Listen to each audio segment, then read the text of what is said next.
نبی پاک علیہ السلام نے جس دنیا کو ہم بہت بڑی دنیا سمجھتے ہیں، حضور نے اس کی مثال کیا دی؟ صحیح مسلم کی حدیث ہے، دیکھیں کتنا کھول کر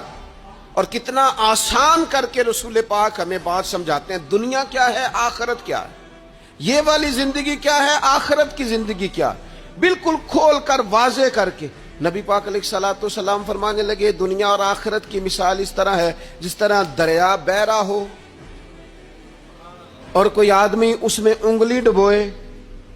جتنا پانی اس کی انگلی کو لگ گیا یہ دنیا ہے، اور جو باقی ٹھاٹھے مارتا دریا پیچھے ہے، سمندر پیچھے ہے، وہ سارا آخرت ہے۔ یہ اتنی سی دنیا ہے، یہ صحیح مسلم میں موجود ہے۔ اتنی سی دنیا کے لیے اتنے پاپڑ بیلنا، اتنی سی دنیا کے لیے اتنے ظلم کرنا، اتنی سی دنیا کے لیے اتنے حق ضائع کرنا، اتنی سی دنیا کے لیے اتنے لوگوں کے دل توڑنا، اتنے حقوق پہ ڈھاکہ ڈالنا، اتنا جبر کرنا، لوگوں کا مال کھانا، لوگوں کو تکلیف دینا، عزتیں اچھالنا، اتنی سی دنیا کے لیے حضور فرمانے لگے اتنی سی ہے یہ دنیا، جتنا انگلی کو پانی لگ گیا ہے وہ جنت، جو نری جنت نہیں، خدا کا فضل ہے، جو اللہ کی عطا ہے اپنے بندوں کے لیے۔